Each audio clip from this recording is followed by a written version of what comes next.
Greetings, everyone. My name is Eddie Tarver, Jr., and I'm a candidate for mayor in the city of Gary, Indiana. I'm coming to you today to present something that I think is going to be so impactful for the change of our community. Now, I tell you, I really believe in Gary. I really have proven that I believe in Gary, because when you love something, you make the necessary sacrifices for it to grow. I've done this with my life for the past 14 years. I've given myself to this community, putting things like what we're about to introduce to you in motion since 2005. We've been working on this plan. And I've been learning and building and understanding how to best facilitate it. And now it's ready. And I'm excited for you to get a chance to see how your city can grow and build and be strong once again right before your eyes in your lifetime. So this plan we're going to talk about, you can see it in your lifetime. We call it our Tarver administration's economic development plan, but our name that you'll see around the city is called the 5,700 Jobs Plan. Now, this is our economic development plan, but in order for the economic development plan to be most effective, you have to have a base at which you center yourself around, a focus. We call that the Think Big agenda. This is also accessible to you or for you on our website, the tarverformayor.com. Scroll down, get your copy. You can download it for free, or you can just read it from the website. So with that being said, I want to make sure you guys understand there's a two-pronged approach to our solutions for Gary. One, the focus. Buy in Gary, build in Gary, bank in Gary, thinking big, believe in Gary. We'll explain that further in this document. This is a manual. Anyone can read it. We want to make sure everyone understands the first step towards self-sufficiency is having a collective focus. This is our collective agenda right here. Okay. Now, what will this plan actually do? This is what we're going to talk about now. So we're going to introduce this engine. First of all, it's going to anchor as U.S. Steel once did. That's the power of this. We knew how profitable Gary was. Our anchor took care of the community in so many ways, through education, through ways in which not only employment, but it impacted training, and it impacted the quality of life throughout the community. It impacted businesses. Other businesses came to be next to the global business like U.S. Steel. So we're going to return Gary to its former status as a global economic attraction. This plan we're going to introduce to you is going to do just that. It accelerates Gary's tax base. It increases financial growth for the region. And so it's a rapid shift towards self-sufficiency. And we can do this in a short period of time. We're going to show you. Now, we're going to talk about the root of it. We call this, it's rooted and it's anchored in life sciences. Life sciences is a fast-growing field, but first of all, let's talk about what it is. Life sciences deals with biotech, it deals with agriculture, it deals with biomedical technologies, and it also involves the manufacturing of such things. And it gets into a lot of different things. Anything relating to the science of life is life sciences. And it's a huge field. It's a cluster of organizations. And as you see, Gary is poised for such a thing. So why the life science industry? Well, here's why. So first, we need a community-wide vision for Gary's economic future. In other words, you can't just have ideas that don't actually anchor the community economically. Gary needs its own economy, essentially, is what I'm saying. In order for that to happen, it needs to have something that is strong enough to sustain all different aspects of what Gary needs. So we need a strategy to support innovation and improve entrepreneurialism among firms in our key industries and clusters. So here's what's got to happen also. This is going to spin off into so many different things. And that's what we have to understand when you have an anchor. An economic anchor does that. So in conclusion, what it does, it establishes a life science industry in Gary, will create an economic anchor which would restore stability to our city and generate prosperity exceeding that which U.S. Steel once provided to our community, without the pitfalls of past economic endeavors.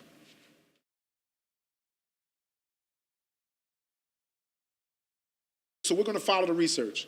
When we first started following this and accessing this and getting this information, it was 2005. So we're going to walk you through how we learned it and what happened for us in the process. So, I went to a presentation at IUN some years back, '05 to be exact, and they were presenting life sciences. It was workforce innovations, and they were presenting the cluster of organizations and what they could do. And here's what they said. Northwest Indiana did not have a regional economic development entity, and it was dedicated to public financing. So what they did was they formed the RDA, which those of y'all who know the RDA, this is what they did, to be able to have specific focus to support innovations this large. Now, of course, it could be argued whether or not you can still do this. There's other entities that were established to do that. But for the most part, the RDA was established, and it was done roughly September 26, 2005, that same year.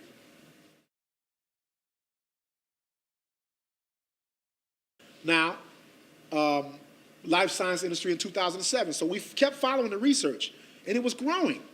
To our amazement, it was doing exactly what the research says.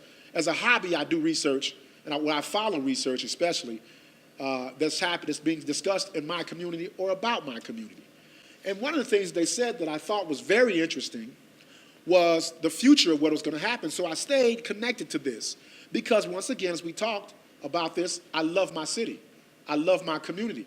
When you love your community, you put the time in, the dedication in to discover what's going on. Here's what they said. Life science-related firms employed 50,000 Hoosiers in 2007. So, wow, it's growing. What's going on?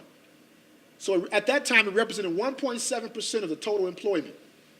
And as it concluded, the employment in Indiana increased by 33,000 between 2001 and 2007.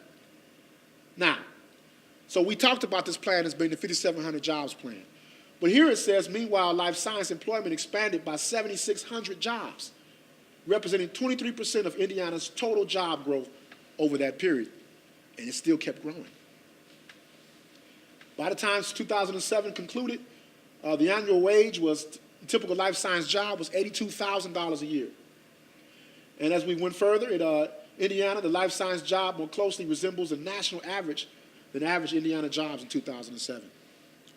And then we go further. So we jump forward. Now, I did a lot of research over these years, but I want to try to condense this. In 2016, here comes even more interesting facts that really exposes what's going on. $62 billion economic impact for the state, according to the data. $62 billion at this time. Now, this is something that we have to really pay attention to. Indiana maintained its status as the second largest exporter of life science productions within the U.S., and during that time, it was $9.9 billion. Now, Indiana life science sector, a national leader with 56,000 employed people. And that is awesome for Indiana.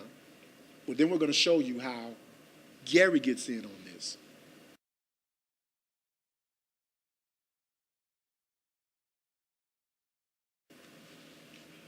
But first, 2019. So again, there's a lot of research in between that. I have piles and piles of research. But what I decided to do was try to condense this so we can see the power behind how Gary can return to a place where we all can respect it, value it, and it can become self-reliant. The economic impact of the state's life science industry comprised of pharmaceutical and medical devices and so forth and so on. It went to $79 billion this year, this previous year, 2018.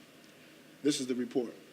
Indiana's number of life science companies increased second year to 1,751. That's 1,700 jobs, different industries, different businesses. Now, the interesting part about this, it increased. We still have 56,000, but a little bit more than 56,000 employees. But the number that's interesting is the jobs increased to $97,000 a year, resulting in a life science payroll of $5.5 billion throughout the state. Now, in conclusion, the beauty of it is it's constantly growing. So now, here we are in a straight year, life sciences in Indiana, the second highest for the straight year, 8 years straight. Now it's at $10.2 billion of exports. $115 million was invested in 34 life sciences startup companies, 34 life science startup companies. They're investing in this. It's growing, it's building, it's expanding. So Indiana's life science industry, it continues to grow. So the national significance across the key indicators of success. Number of companies, employees, and economic impact is, like I said, is at 79 billion right now. So now, how do we get in on it? The life science industry in Indiana has grown tremendously, and we're going to talk about how we get in on it. So now, let's skip this slide, and we'll go straight to the next one. All right, building a Gary Life Science District. Here is the plan, ladies and gentlemen. We have the land mass. Indiana has the infrastructure. It has the recognition globally. What we need to do at this point in time is use our land mass and create what the Tarver administration is going to do, what we call a strategic zoning.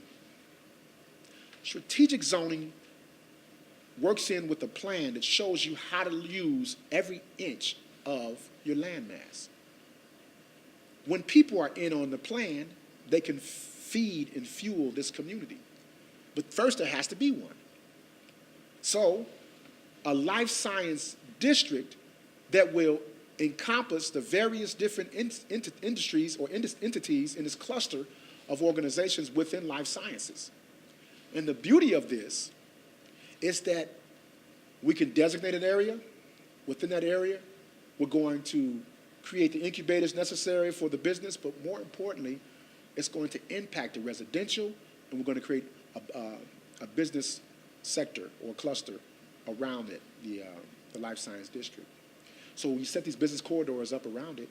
Next thing you know, you have a blossoming area that can be an example to any city throughout the country. So here we go. So we attach the business, as I mentioned, the business and residential corridor to the district. We connect an education incubator to the district. We provide training in trades and technology and robotics within this area. We expanded and established a global marketing tool for perpetual growth within this district. We use economic growth to reinvest in community stabilization. That means, let me explain to you, that also means that when you read the Think Big agenda, there's a component in there that talks about the Gary First Foundation, which we started actually back in 2011. So the residue, if you would, the residual that comes from the life science district goes back into a grant-making entity. So we don't have to beg for handouts anymore. The monies that come from our own economic development goes back into our nonprofit sector, and now the grants that we get come from our development versus grants that make us dependent and grants that put us in a situation where we are unable to actually facilitate what we need. So we're going to create our own grant-making entity that will then give back to our nonprofits who are doing wonderful work in our community.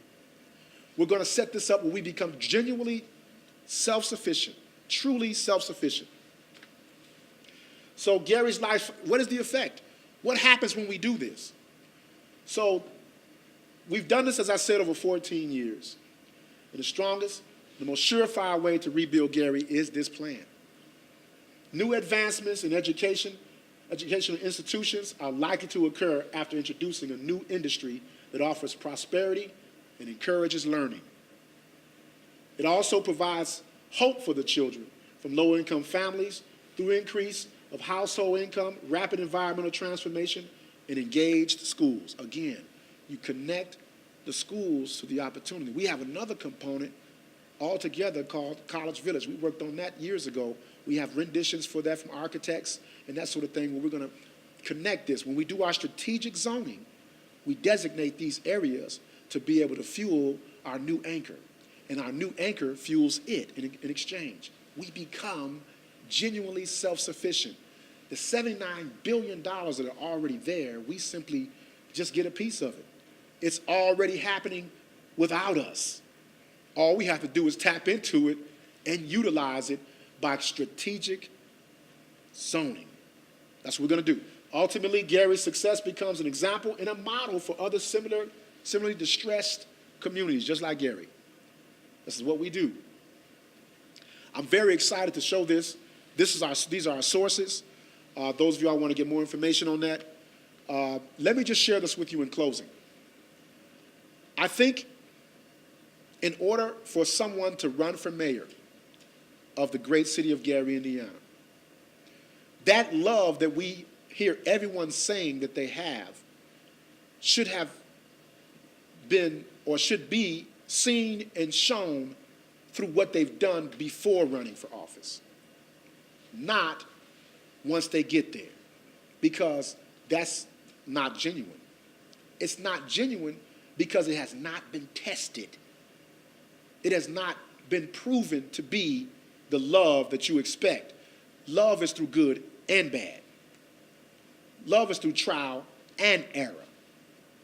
That's how you know, because it reveals your genuine interest. So in other words, you have career politicians who get a check. Take the check away and ask them to still love the city then. Remove the political ambition or the forward motion. Remove the opportunity of career advancement and see if they still love you. See if they will show that love.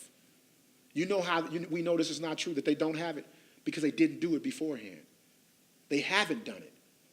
And they won't do it because that's not their interest and their focus.